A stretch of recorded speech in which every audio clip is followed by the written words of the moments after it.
පොඩි ප්‍රශ්නයක් තියෙනවා අහන්න. වචනයක් ගැන. මොකද්ද? හරි වචනේ තත්පරද තප්පරද තාත්තේ? ඔබ මේ පිස්සු කතා කරන්නේ. මම පොඩි කාලේ ඉඳන් තාම හොයනවා හරි වචනේ කළුවරද කරුවලද කියලා.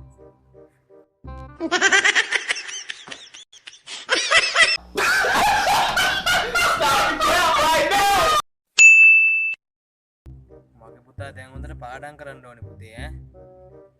එතකොට තාත්තේ එතකොට විභාගේ පාස් කරලා පුතාට හොඳ රසාවක් කරන්න පුළුවන්. ඊට පස්සේ ලොකු රසාවක් කරනකොට ලොකු පඩියක් හම්බ වෙනවා. ඉතින් උඹට එතකොට ලස්සන ගෙයක් හදලා ලස්සන කාර් එකකුත් ගන්න පුළුවන්. ඊට පස්සේ ඉතින් උඹට නිදහසේ ඉන්න පුළුවන්. ඉතින් ඔච්චර මහන්සි වෙන්නේ මොකටද තාත්තේ? මම මේ දැනුත් ඉන්නේ එහෙම තමයි.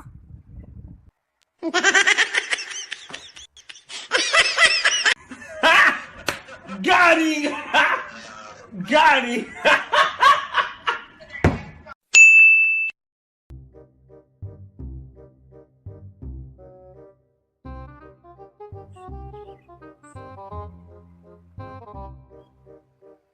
මොකද තාත්තේ?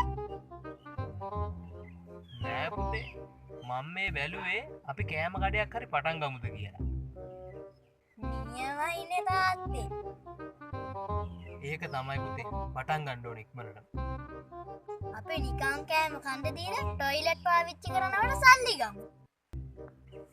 ඈ හරි ෂෝ. එතකොට මිනිස්සු නිකන් කෑම කාලා টয়ලට් පාවිච්චි කරන්නේ නැතුව එයයි යන්න. කලබල වෙන්න එපා. කෑම වලට දානවා ජාපාල. බඩ යන්න.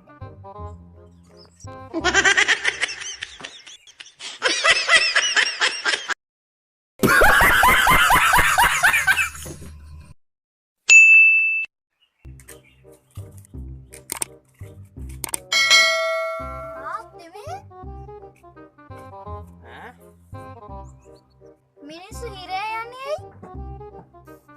ඉරේ යන්නේ ඉතින් වැරදි වැඩ කරාමනේ. වැරදි වැඩ කියන්නේ? වැරදි වැඩ කියන්නේ ඉතින් ඔය හොරකම් කරන එක, මිනි මරණ එක, එතකොට මිනිසුන්ට කරදර වෙන වැඩ කරන එක ඕවා තමයි ඉතින්. එතකොට ඔය බරපතල වැඩ සහිත සිර දඬුවම් දෙනවා කියන්නේ ඔය වගේ වැඩ කරපුවාමද? ආන්න හරි. ඔය තේරුනේ? මොනවද තාත්තේ ඔය හිරේදි දෙන බරපතල වැඩ? බරපතල වැඩ කියන්නේ ඔය රෙදි හොදන්න දෙනවා. උයන්න දෙනවා. වතුර අදින්න, ඉවුරු කපන්න, දර බලන්න, ඔය වගේ ඒවා තමයි දෙන්නේ. ඒ වගේ වැඩද දෙන්නේ? ඔව් ඉතින්. ඇයි? බලන් ගියාම තාත්තා හිරේ නොගියට ගෙදර කරන්නේ බරපතල වැඩනේ.